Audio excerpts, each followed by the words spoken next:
My body is shaking in Igbo. Your body is shaking. Ahuna mamu G. Ahuna mamu G. Wait a moment. How can I say wait a moment? Wait a moment. Cheretu. Mobu. Chetu.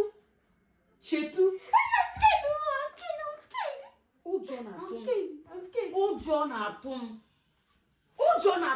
Ujonatum. I'm scared. Ujonatum. I'm lost. I'm lost. Efulam. Hey. Efulam. Help me. Please.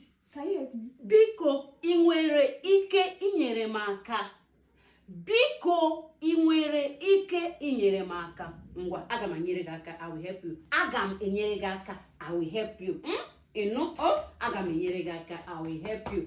Ọ bụ na ihe onyonyo a masịrị gị, metụrụ anyị aka na ngalaba okwu. Gbasa ozi a ma sonyere anyị. Ngwa nke ọ dị.